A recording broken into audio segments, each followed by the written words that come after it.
오늘 말씀의 제목은 하나님의 도우심을 받아 내가 오늘까지 서서입니다. 하나님의 도우심을 받아 내가 오늘까지 서서. 22절에 나와 있는 본문의 말씀의 전반절을 오늘 말씀의 제목으로 하였습니다. 우리는 이 세상에 일어나는 모든 일들의 제1원인을 하나님의 작정으로 보고 있습니다. 하나님의 예정이라고 하면 사람과 천사에 관련된 일들을 예정이라고 하고, 작정이라고 하면 그 외의 모든 피조세계물의 일들에 대한 것을 작정이라고 하죠. 그리고 시간상에서 이 우주 만물이 되어져 가는 이 과정을 우리가 섭리라고 합니다. 그래서 섭리의 또 다른 이름은 하나님의 작정의 실행이다라고 우리가 부르고 있습니다. 그래서 우리는 모든 것의 제1원인은 하나님이시다라고 하는 것을 분명히 우리 가슴에 새겨야 할 것입니다. 그러나 동시에 인간의 책임을 그러면 우리가 방조하느냐, 인간은 아무것도 하지 아니해도 되느냐라고 하는 것을 우리는 거부하죠. 우리는 하나님이 제1원인 되시지만 하나님의 작정 가운데에 있는 우리 인간들도 주 은혜 아래서 움직여질 뿐이지만은 최선을 다하여 하나님의 영광을 위하여 일해야 하는 것이 바로 우리의 으뜸되는 사명인 줄 믿습니다. 그리고 동시에 하나님의 제1원인과 또한 내가 움직이는 제2원인은 서로 상충되는 것이 아니라 아주 신비롭게 오묘하게 하나이다라고 하는 것을 우리는 늘 새겨야 됩니다. 하나님의 작정 가운데 모든 것이 이루어지지만 우리가 그 안에서 최선을 다해서 열심히 하는 것이죠. 이것에 기반하여서 제가 한 가지 말씀드리려고 하는 게 오늘 본문에도 나오는데요. 우리가 제1원인이 하나님이시고 작정자가 하나님이시기 때문에 어떠한 일이 일어났을 때 사람에게 감사하는 마음을 잊는 경우가 있을 수 있어요. 개혁주의 신학을 좀 왜곡되게 혹은 균형감 있게 바라보지 못하고 하나님이 다 해주신 건데 네가 무슨 상관이야, 이러한 극단적인 자세로 사물을 바라보는 경우가 있거든요. 예를 들면 이번에 에어컨 설치를 하면서도 에어컨을 설치해 주신 기사님께 너무나 감사하죠. 그런데 제가 만약에 그릇된 생각으로 하나님의 작정 가운데 다 설치하게 해주신 건데 에어컨 기사님한테 뭐가 감사해? 라고 얘기한다면 과연 맞는 말일까요? 틀린 말이죠. 결코 그리스도인은 그런 생각을 해서는 안 되는 것입니다. 제가 만약에 이 길바닥에서 큰 돌멩이 뿌리가 있는데 제가 발을 헛디뎌서 넘어질 뻔했어요. 그런데 넘어져서 머리를 부딪힐 뻔한 저를 장로님이 순발력으로 저를 붙잡아 주신 거예요. 넘어지지 않았어요. 그런데 넘어지지 않아서 다치지 않게 된 제가 장로님께 뭐가 감사합니까? 이게 다 하나님의 작정 가운데 있었던 일인데 제가 뭐가 감사합니까? 장로님도 하나님의 작정 가운데 사용되어진 도구일 뿐이라고요. 저는 장로님께 감사하지 않습니다. 이렇게 얘기한다면 제1원인이 되시는 하나님의 작정에 대하여 그릇되게 이해를 한 것이죠. 잘못된 것입니다. 그런데 그러한 균형 감각이 없는 이해 구조를 가지고 있는 사람들이 있을 수 있는 거거든요. 실제로 주변에 많이 있습니다. 그런 사람들이. 그런 건 잘못된 것이죠. 어떤 한 사물을 바라볼 때 우리가 그것을 균형 감각이 있게 바라보는 것은 굉장히 중요한데 그것이 바로 세계관이죠. 세계관은 보통 이 안경에 비유합니다. 선글라스를 끼고 있으면 까만 선글라스를 끼고 있으면 세상이 까맣게 보이는 거고 노란 선글라스를 끼면은 세상이 노랗게 보이는 것이죠. 세상을 바라보더라도 어떠한 관점을 가지고 이 세상을 바라보느냐가 중요한 것이죠. 때로는 성경을 바라보더라도 어떠한 관점을 가지고 성경을 바라보느냐에 따라서 다릅니다. 신천지도 제일주의거든요. 성경만 바라봅니다. 거기도. 그러니까 어떤 관점을 가지느냐가 중요한 것이고 그런 차원에서 역사적 개혁주의 신학을 추종하는 역사적 개혁 신학을 사랑하는 우리가 바른 신학의 교리를 가지고 성경을 바라보는 것은 굉장히 중요한 것이죠. 어떤 신학자가 이런 말을 하더라고요. 예정이라고 하는 이 교리는 너무 어렵고 인간의 마음으로는 이해할 수가 없는 것이기 때문에 마치 수학의 미적분과 같은 것이다. 호진이 혹시 미적분 알아요? 아직은 그런 단계는 아니에요? 네. 들어보긴 했어요. 나는 못 들어봤어. 야, 들어본 것도 신기하다. 네. 수학의 미적분과 같기 때문에 예정 교리는 교회에 처음 온 초신자나 어린아이들에게는 가르치면 안 된다. 나중에 그 신자가 무르익고 성숙해지고 어느 정도 기본적인 신앙의 자세가 되면 그제서야 예정 교리를 가르쳐야 된다라고 하는 신학자가 있더라고요. 근데 심지어는 어떻게 얘기하냐면 칼빈이 그렇게 얘기했다는 거예요. 칼빈이 그렇게 얘기한 적은 없어요. 칼빈은 그러면 언제 어떻게 이야기한 적이 있냐? 이런 얘기를 한 적이 있어요. 어린아이들은 어린아이들의 수준에 맞게 가르칠 필요는 있다. 예를 들면 웨스트민스터 대유리 문답은 어른들을 위한 것, 소유리 문답은 초신자나 어린이들을 위한 거거든요. 내용은 같단 말이에요. 그러나 사용되어지는 단어의 표현, 문장의 길이, 그리고 쉬운 표현들이 사용되어지는 것이죠. 그러니까 초신자들을 위하여서 예정 교리에 대해서 마땅히 가르쳐야 돼요.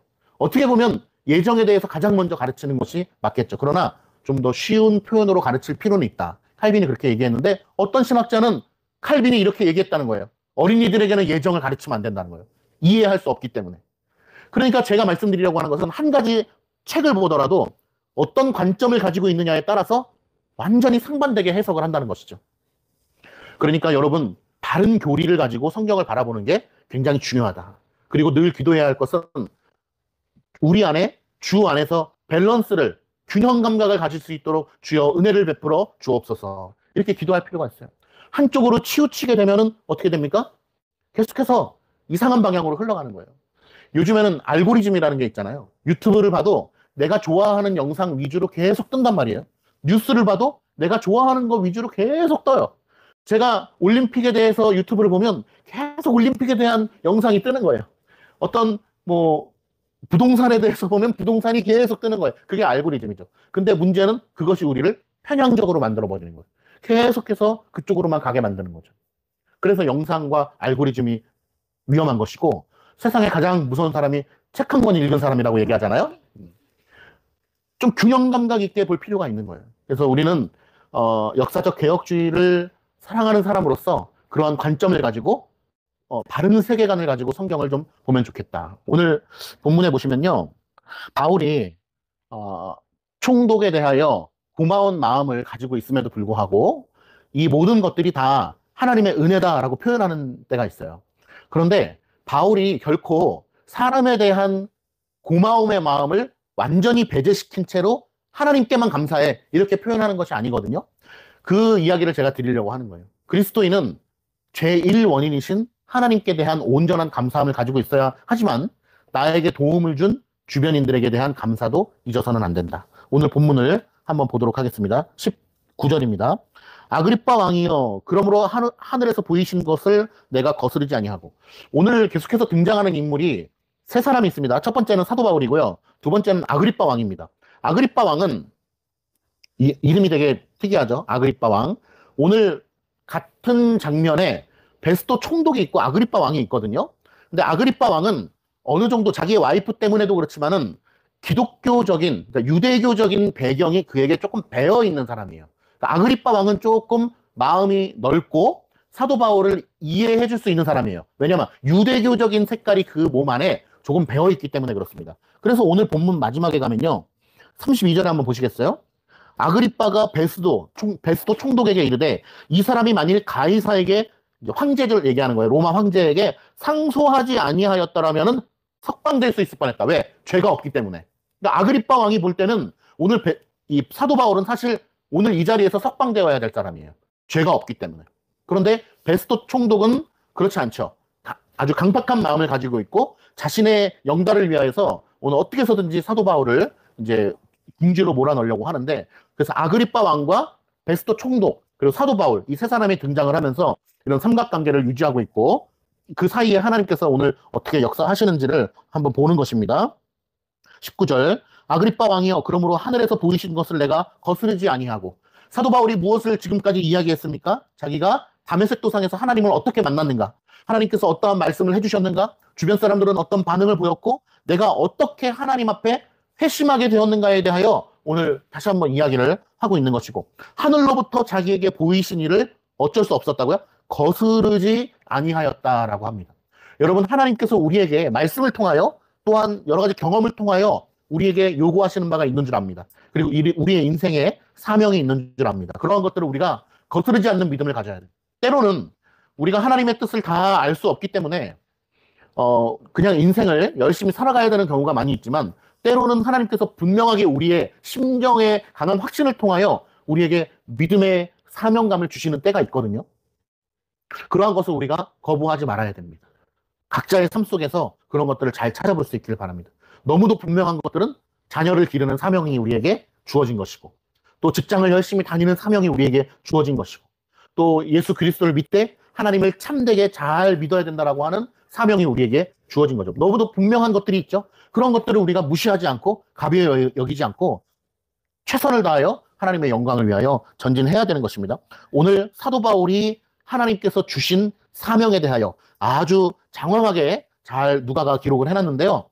그런 것들을 거스르지 아니하였다라고 하는 것입니다. 그렇기 때문에 사도 바울이 오늘 그 자리에 있는 것이죠. 그 자리에 있는 이유가 거스르지 않았기 때문에 그런 것입니다. 이런 거를 볼 때도 아니 하나님의 작정 가운데 하나님이 다 알아서 하시는데 무슨 자기가 거스르고 거스르지 않을 것이 있느냐. 어차피 하나님께서 다 하실 건데 이렇게 생각하면 안 되는 거예요. 사도 바울 안에도 그 참된 믿음을 허락하여 주시고 순종하는 믿음을 허락하여 주셨기 때문에 그 일들이 또 하나님의 은혜 가운데 일어나는 것이거든요. 사도 바울이 거스르지 아니하였다. 20절. 오늘 20절이 굉장히 중요한 절인데요. 제가 포인트를 잡았는데요. 먼저 다메섹과 예루살렘에 있는 사람과 유대 온 땅과 이방인에게까지 보세요. 범위가 어떻게 됩니까? 그 지역에 있던 사람들, 온 유대와 또 이방인에게까지 이런 일이 일어난다는 거예요. 그러니까 유대인으로서는 지금 이해하기가 좀 힘든 일들이 일어나고 있는 겁니다. 하나님께서 사도 바울을 통하여 사명의 전진을 허락하여 주신 것은 그 범위가 어디다? 그 지역에 있던 사람들, 온 유대와 또 사마리아 땅끝까지, 이방인에게까지도 무엇을 하라 하는 겁니까? 회개하고. 보세요. 첫 신앙의 시작이 회개가 돼야 되는 거예요. 자기 죄의 비참함을 깨닫고 자기의 죄에 대한 회개로부터 출발하여 하나님을, 얼굴을 들어 하나님을 뵙게 되는 것이거든요. 회개하고, 자, 회개의 동그라미 하시면 좋을 것 같아요. 그 다음에 하나님께로 돌아와서, 자, 이 밑줄, 하나님께로 돌아와서. 회개하고, 하나님께로, 하나님께서 부르시는 자들이 보이는 반응을 얘기하고 있는 거예요. 회개하고, 하나님께로 돌아와서. 세 번째, 회개에 합당한 일을 하라. 회개에 합당한 일을. 회개하고, 회개에 합당한 일을 하라고 하는 거예요. 회개와 회개에 합당한 일을 하는 것, 반응을 보이는 것을 같은 문장에 쓰고 있습니다.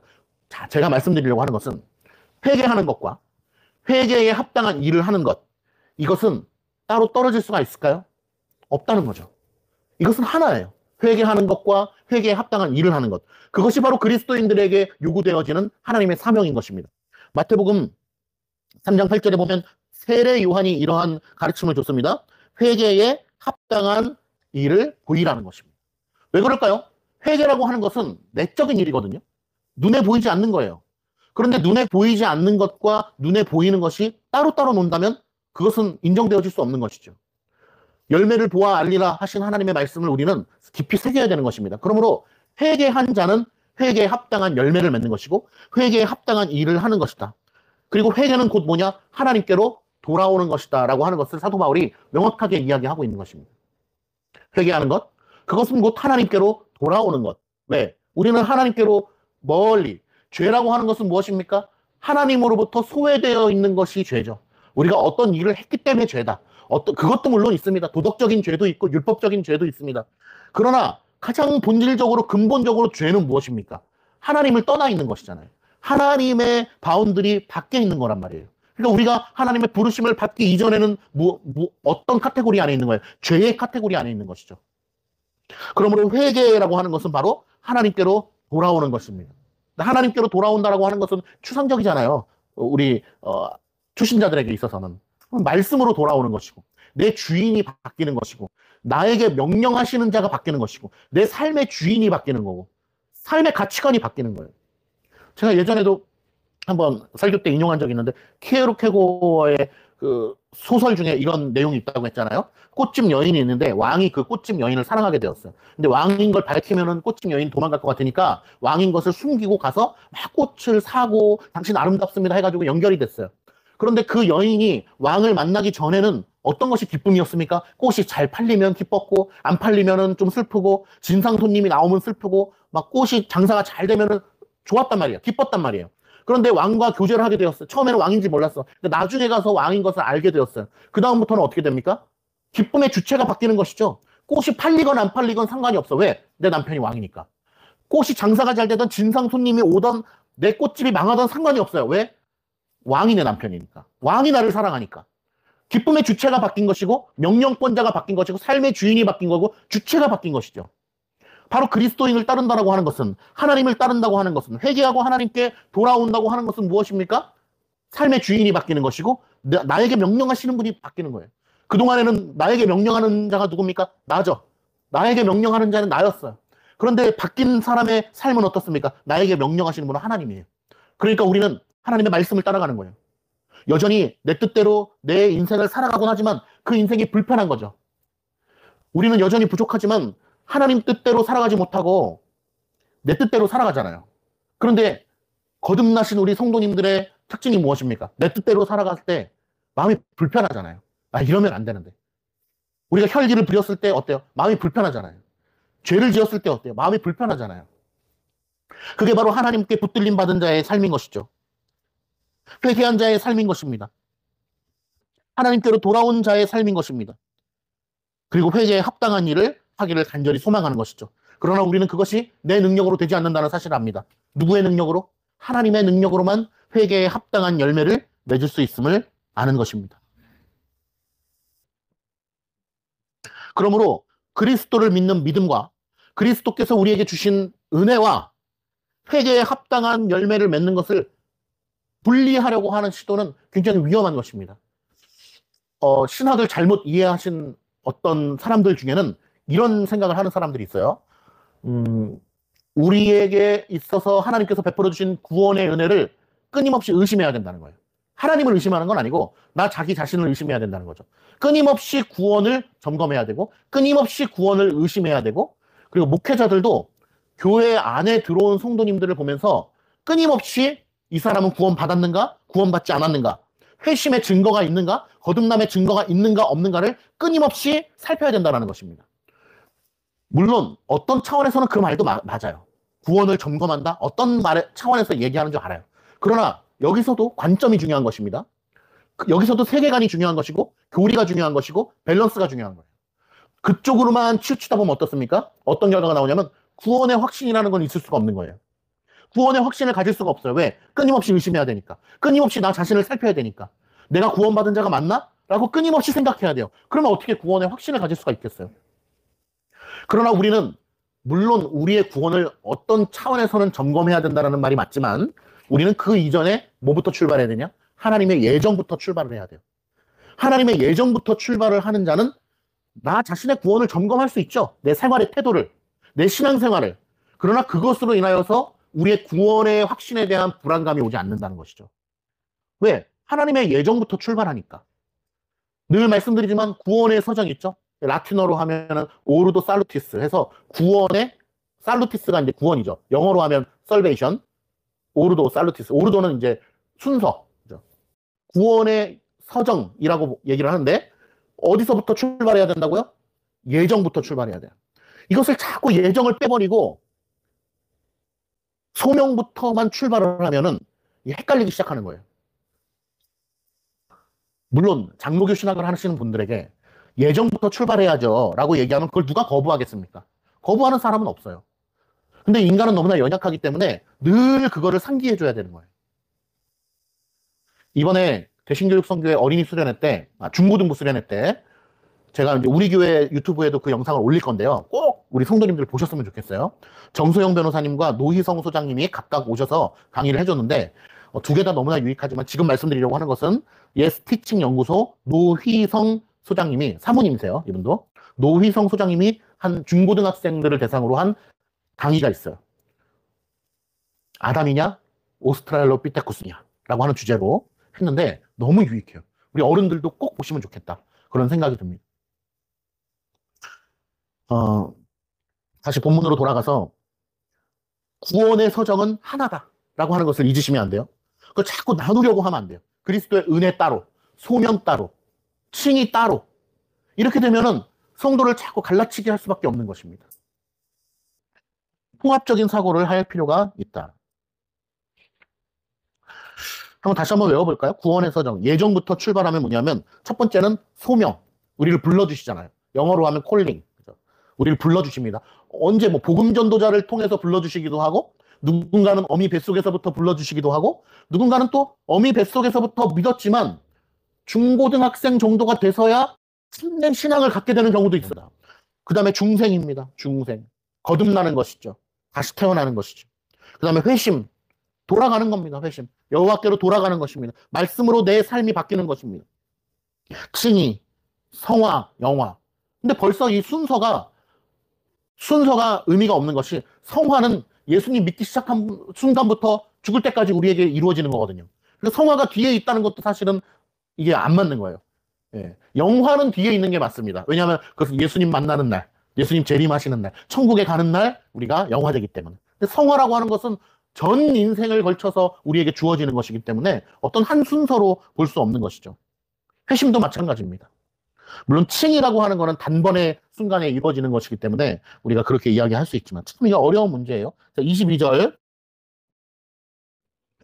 하나님의 도우심을 받아 내가 오늘까지 서서 높고 낮은 사람 앞에서 증언하는 것은 선지자들과 모세가 반드시 되리라고 말한 것밖에 없으니.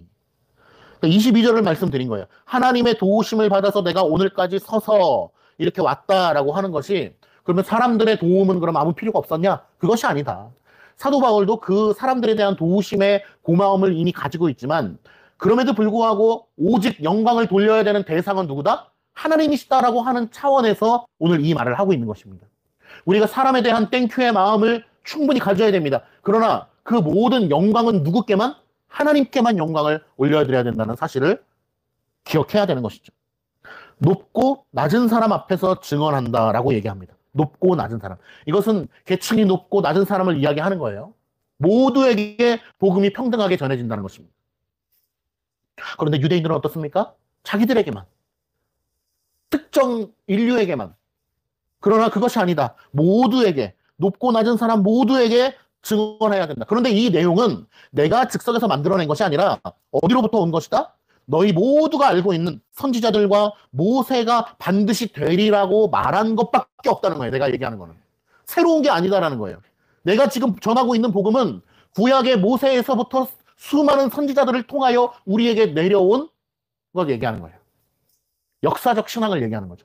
아브라함의 하나님, 모세의 하나님, 야곱의 하나님, 이삭의 하나님을 얘기하는 거예요. 새로운 게 아니에요. 그러므로 사도 바울이 이야기하고 있는 것이 진정한 가장 보편적인 신앙을 얘기하는 거예요. 어거스틴이 그런 말 했다고 했죠. 가장 보편적인 신앙이기 때문에 또한 나의 믿음입니다. 사도 바울이 그 얘기를 하고 있는 거예요. 모세가 얘기한 것이고 선지자들이 이야기했던 그 신앙 외에는 내가 말할 것이 없다라는 거예요. 그러니 어떤 사람들은 구약 따로 신약 따로, 구약에서는 이랬는데 신약에서는 이렇고, 구약과 신약을 따로따로 놓고 보려고 하는 시도가 얼마나 어리석은 것입니까? 성경이 증언하고 있는데 신구약 성경의 통일성, 하나됨, 구약의 성경이 부족하지 않다. 제가 지난주에도 그 말씀 드렸는데요. 지난주는 아니고 예전에 그 말씀을 드렸는데 다윗 시절에 다윗은 어떤 성경을 봤다고 했죠? 모세오경을 봤잖아요. 물론 그 외의 성경들도 있었지만은 구약 정경으로 된 것이 아니고 유대인들에게 있어서는 모세오경을 봤단 말이에요. 모세오경이 하나님의 하나님 되심을 나타내는 데 있어서 부족하냐 이거예요. 결코 부족하지 않다. 완전하다는 거예요. 성경의 충족성, 성경의 완전성입니다. 모세오경을 통해서도 거기는 예수님이 없잖아요 라고 말하는 것이 얼마나 어리석은 것입니까? 온전하게 드러나 있는 거예요. 이미 하나님의 계시자 입장에서는 모든 것이 온전하게 드러나 있는 것입니다. 다만 우리가 부족할 뿐이죠. 우리가 볼 때는 없는데요 라고 얘기하는 것이 얼마나 어리석습니까? 우리는 온전히 성령 하나님의 인도하심 가운데서만 깨달아갈 수 있는 것이기 때문에 그렇죠. 요즘에 프랑스 파리에서 이제 올림픽이 이루어지고 있는데 논란이 되고 있는 부분들을 잘 아실 겁니다. 파리의 개막식에서 일어난 사건들인데 파리의 개막식, 파리, 프랑스 하면은 뭐가 생각이 나십니까? 참 여러 가지가 있죠. 근데 첫 번째는 포스트 모던이죠. 두 번째는 프랑스 하면 프랑스 혁명. 그리고 세 번째는 옛날에 했던 파리 올림픽에서의 처음으로 여성들이 정식으로 출전하여서 올림픽에 참전할 수 있었다는 거예요. 그 중에 제가 프랑스 혁명을 하나 말씀드리려고 하는데, 프랑스 혁명 하면 또 생각나는 것이 레미제라블이죠. 레미제라블 뮤지컬 보신 적 있으세요? 직접 가서 보신 분? 아, 우리 교회가 한번 같이 가서 볼 수 있다면 참 좋을 텐데, 이게 비쌉니다. 굉장히 비쌉니다. 아마 정확히는 모르겠는데, 아마 최소 10몇만 원 하지 않을까요? 한 사람당. 예. 유튜브로 보는 것도 좋습니다. 장발장이죠. 우리가 흔히 아는 장발장. 근데 그 레미제라블 장발장의 이야기가 어떤 것을 배경으로 하고 있습니까? 프랑스 혁명을 배경으로 하고 있죠. 프랑스 혁명이 왜 일어나게 되었습니까? 쉽게 얘기하면 노동자 계층이 있고 지배자 계층, 고용주들이 있는데 이것을 이분화시키기 시작한 것이죠. 노동자들은 억압을 당하고 피해를 당하고 고생을 하고 돈을 못 벌고, 그리고 지배자 계층은 돈이 많고 사람들을 부리고 향락을 즐기고 이런 계층으로 나누게 된 것입니다. 그리고서 우리가 저들을 깨부시자라고 한 것입니다. 왜? 실제로 지배자 계층들이 피지배자 계층들을 못 살게 굴었기 때문이죠. 실제로도. 그런데 문제는 뭐냐? 거기서 우리나라로 따지면 혁명이 일어난 거야. 동학혁명 운동이 일어난 거죠. 운동이. 그러면서 저 지배자 계층들을 깨부시자, 저들의 돈을 뺏어오자라고 하는 운동이 일어난 것인데 거기까지는 괜찮아요. 그럴 수 있어요. 그런데 이 프랑스 혁명에 더 나아간 점은 무엇입니까? 질서를 깨버리는 데 있는 거죠. 단순히 우리를 지배하고 괴롭히는 저자들을 우리가 무찌르자라고 하는 데서만 멈췄으면 상관이 없는데, 결국 프랑스 혁명의 끝은 어디입니까?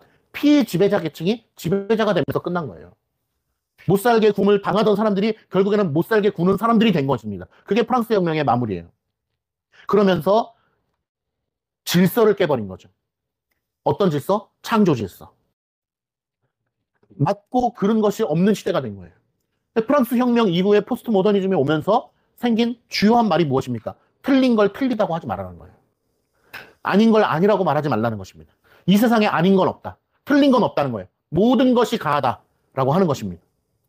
그러한 시대가 오면서 결국에 프랑스 파리는 그런 나라가 돼버렸고, 너무나 자연스럽게 전 세계가 경악할 만한 올림픽 개막식을 치른 거 아닙니까?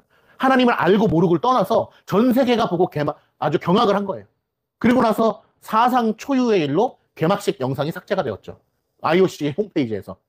물론 삭제가 된 건 아니고 가려지게 되겠죠. 어떤 대표적인 일로 어떤 일이 일어났습니까? 레오나르도 다빈치의 최후의 만찬. 너무나 유명한 그림이죠. 예수님이 가운데 앉으시고 12제자가 테이블에 앉아서 마지막 만찬, 성만찬을 하는 장면을 그림으로 그린 레오나르도 다빈치의 유명한 그림이 있죠. 물론 우리 개혁주의 입장에서는 그러한 그림을 그리는 것 자체가 별로 바람직하지 않은 것이죠. 그러나 역사적으로는 그 그림이 매우 가치가 있고 의미가 있는 그림일 것입니다. 그런데 그 그림을 패러디해서 어떻게 했습니까? 예수님 자리에 누가 앉았죠? 여성이 앉았고, 그죠? 뚱뚱한 여성이 아주 노출된 의상을 입고 앉았고, 그 외의 제자들이 누가 앉았습니까? 다 트랜스젠더들이 앉게 됐죠. 트랜스젠더뿐만 아니라 여러 종류의 그런 게 있지 않습니까? 동성애자들, LGBT도 있고, 게이도 있고, 레즈비언도 있고, 그런 사람들이 거기를 채워서 앉은 것은 퍼포먼스로 한 거예요. 퍼포먼스로. 이게 얼마나 웃긴 일입니까? 그런데 프랑스 파리의 입장에서는 어때요? 자연스럽게 그걸 한 거예요. 우리가 이슈를 만들어야지, 전 세계의 눈길을 끌어봐야지가 아니에요. 자연스럽게 한 거예요. 마치 요즘에는 문신이 너무 자연스러워서 많은 사람들이 문신이 있잖아요. 예전 같으면 어땠습니까? 나 튀어봐야지, 나 깡패처럼 보여봐야지 라고 해서 문신을 했잖아요. 근데 요즘에 그런 사람이 없어요. 젊은 사람들은 자연스럽게 다 하는 것이죠. 프랑스 파리가 그렇게 된 것입니다. 자연스러운 거예요, 자기네는. 그런데 전 세계가 경악을 했죠. 문화의 최첨단을 달리는 파리는 이미 그 세상에 빠진 것입니다. 제가 올림픽 경기를 보면서 느낀 것 중에 하나는 올림픽 경기장마다 너무 멋있는 거예요. 경기장이. 태권도 경기장도 너무 멋있고 너무 지었어요. 건축하면 파리 아니겠습니까? 건축을 한다 그러면 파리로 나 유학을 갔다 와야 되는데 너무 멋있는 거예요. 근데 문제는 인문학에 있어서도 최첨단을 달리는 파리가 그 지경에 이르렀다는 것입니다. 그래서 전 세계가 경악을 한 것이죠. 여기서 균형점을 하나 또 말씀드리겠습니다. 조금 또 잘난 척하는 사람들이 이런 얘기를 해요. 그 파리 개막식을 보면서 최후의 만찬 그걸 패러디 했잖아요. 예수님 자리에 여자가 앉고 막 게이, LGBT, 뭐 레즈비언 이런 사람들이 앉았단 말이에요. 그거를 보면서 저거 욕할 거 없다.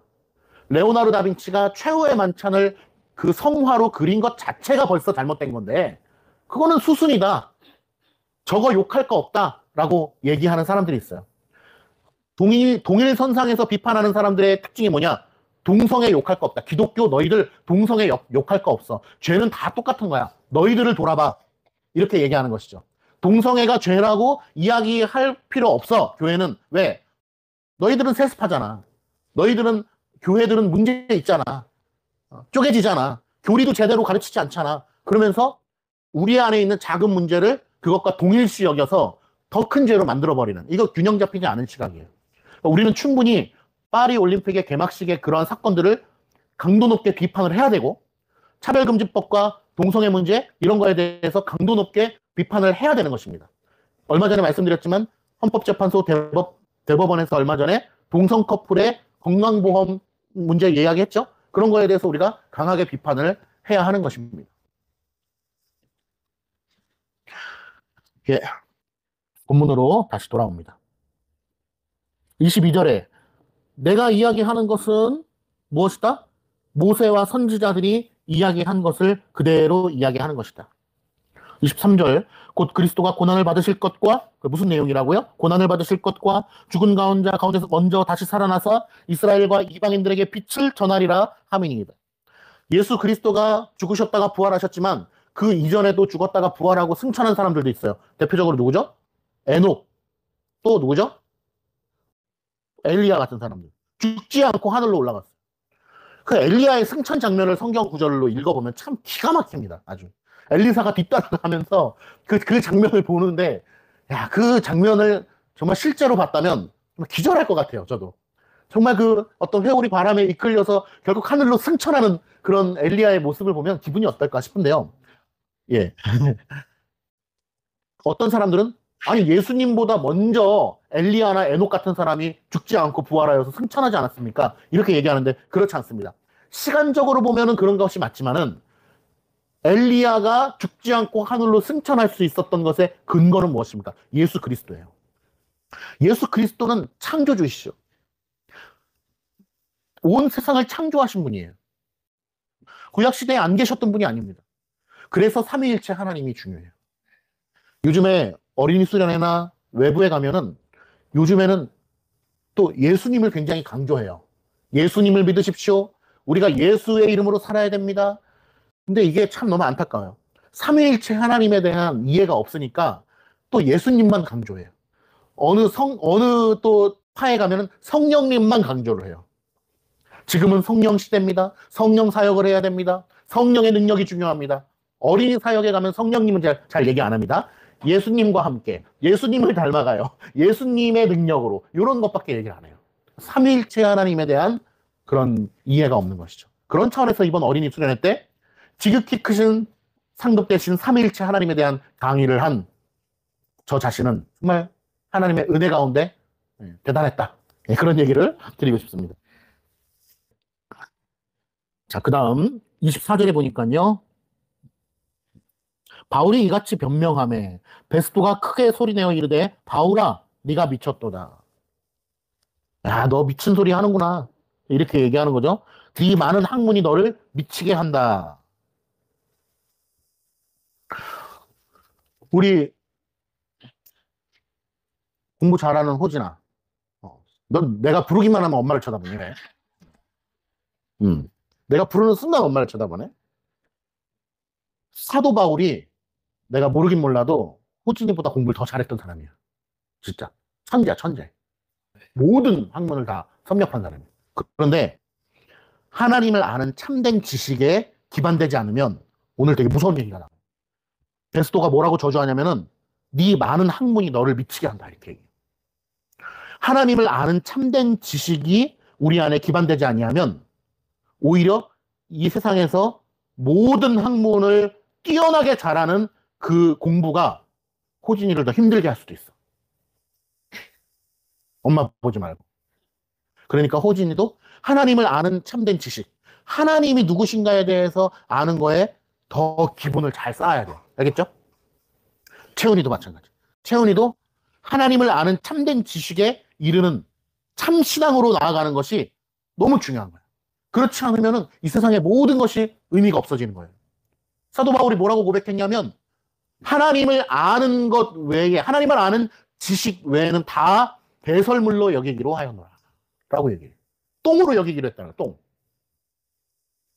똥 좋아해? 재영이? 안 좋아하잖아. 똥을 보면서 똥 싸고 나서 내 똥이 내려가네. 제발 내려가지 마, 똥. 똥을 우리 변기에다가 쌓아놔야 되겠다. 너무 아까우니까. 이런 사람 없잖아요. 똥은 그냥 버려야 되는 거잖아. 그런데 사도 바울이 뭐라고 고백하냐면 주 예수 그리스도를 아는 지식 외에는 다 내가 배설물로 여기노라. 라고 얘기해요. 그러니 하나님을 아는 참 지식에 이르는 것 외에 중요한 것이 없다는 거예요. 오늘 잠깐 교회에 오면서 저희 아내와 이런 얘기를 했어요. 이제 우리도 금방 나이를 먹고 60, 70이 될 텐데 어떻게 하면 인생을 잘 준비하면 될까? 많은 사람들은 하나님을 알지 못하는 사람들은 뭐가 필요합니까? 60, 70이 되고 80이 되려면은 뭐가 필요하죠? 돈이 필요하잖아요. 그러면 돈이 필요 없냐? 그리스도인들은 그건 아니죠. 그리스도인들도 돈이 필요합니다. 그런데 돈보다도 더 먼저 중요하게 필요한 것이 무엇일까? 저는 생각을 해봤어요. 공감하실 수 있기를 바라는데 그것은 바로 참 복음이죠.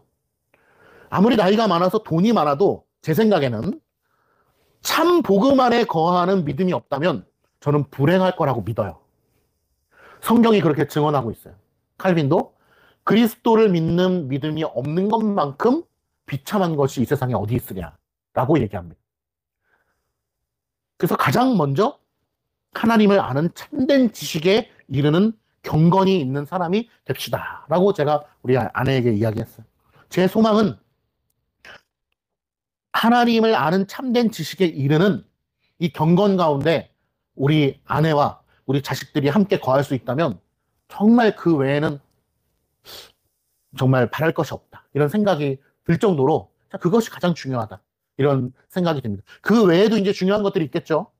재정도 중요하고 건강도 중요하고 자식들도 중요하고 많은 게 중요할 겁니다. 그러나 1번은 그것이다. 라고 하는 것을 우리가 놓치지 말아야 되겠다. 25절 바울이 베스도 가카에어 내가 미친 것이 아니요 참되고 온전한 말을 하나이다. 베스도 가카에게 아주 예의를 갖춰서 이야기하는 것입니다.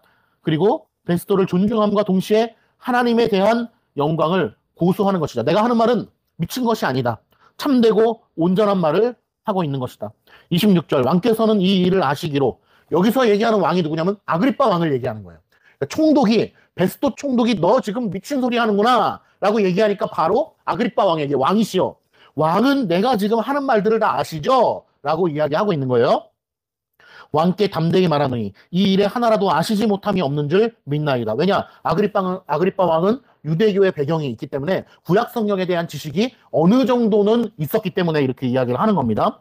이 일은 한쪽 구석에서 행한 것이 아니니이다. 아그리빠 왕이여 선지자를 믿으시나이까? 믿으시는 줄 아나이다.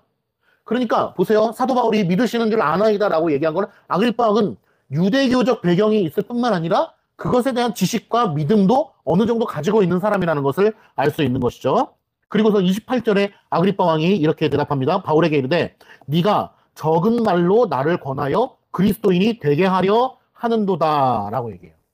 28절의 말씀을 보면서 어떤 생각이 드세요? 아그리빠 왕은요 굉장히 우호적인 태도로 오늘 사도 바울에게 대답하고 있는 거예요. 한번 생각해 보세요. 저희가 나가다가 누군가를 붙잡고 전도를 했어요.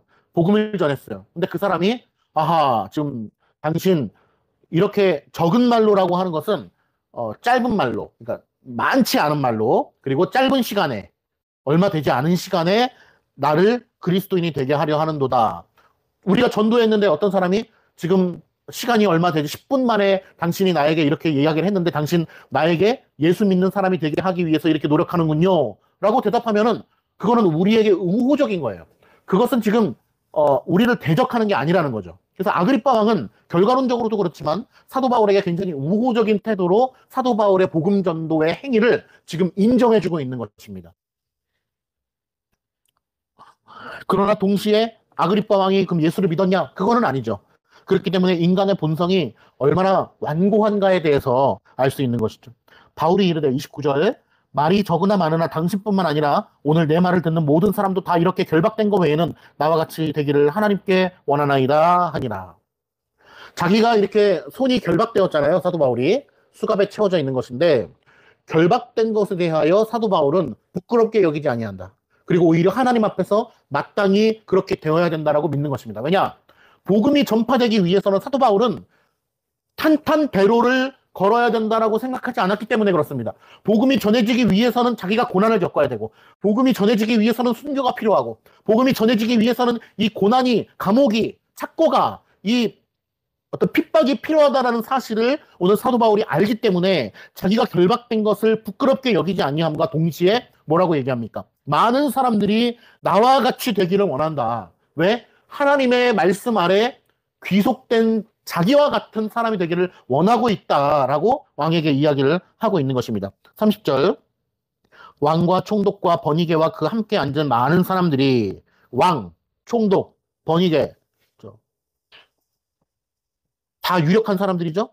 앉은 사람들이 다 일어나서 물러가 서로 말하되 뭐라고 얘기합니까? 이 사람은 사형이나 결박을 당할 만한 행위가 없다. 무죄하다. 무죄하다는 거죠. 이게 얼마나 기가 막힌 일입니까? 그리고서 아그리빠 왕이 뭐라고 얘기합니까? 베스도에게 이르되, 베스도가 맨 처음에 아그리빠 왕과 버니게에게 자문을 구했잖아요. 제가 황제에게 상소하여서 이제 이 사도 바울 이자를 황제에게 데려가야 되는데 뭐라도 건더기가 있어야 황제에게 데려갈 텐데 왕이시여 좀 한번 같이 보시죠. 이놈이 무슨 죄가 있을지 또 어떻게 황제께 데려가야 될지 한번 같이 보시죠 라고 자문을 구했단 말이에요. 근데 그 자문에 대한 답이 뭡니까 오늘? 베스도에게 이르되 이 사람은 만일 가이사에게 상소하지 아니하였다면 석방될 뻔하였다. 왜? 무죄하기 때문에. 좀 더 정확히 얘기하면 혐의 없음이죠. 혐의 없음. 무혐의. 조사할 가치가 없는 거예요. 왜? 혐의가 없어요. 그럼에도 불구하고 사도 바울은 왜 상소하였습니까? 그럼에도 불구하고 사도 바울은 왜 로마로 전진하고 있습니까? 그것은 바로 하나님께서 사도 바울을 통하여 네가 로마로 가여야 하겠다. 왜? 거기에 가서 복음을 전해야 하여야 하겠다라고 하는 하나님의 명령과 작정과 인도하심이 있다는 것을 사도 바울이 알기 때문에 여기서 계속해서 전진해 나가는 것입니다. 만약에 저 같았으면은 아그리빠 왕의 이 이야기를 듣고 아이고 아그리빠 왕이시여 드디어 제 마음을 알아주셨군요. 저 상소 포기하겠습니다. 로마로 안 가겠습니다. 여기서 그냥 풀려날 수 있게 해주십시오. 라고 얘기하겠죠. 근데 그렇지 않습니다. 사도 바울은 하나님께서 명령하신 바가 무엇인지를 명확하게 알기 때문에 여기서 풀려날 수도 있지만 로마로 가는 것입니다. 상소하는 것입니다. 로마 황제까지 가는 겁니다. 거기에 가서 죽음을 맞이하는 것이 하나님의 뜻이라는 것을 알기 때문에 그렇습니다. 기도하겠습니다.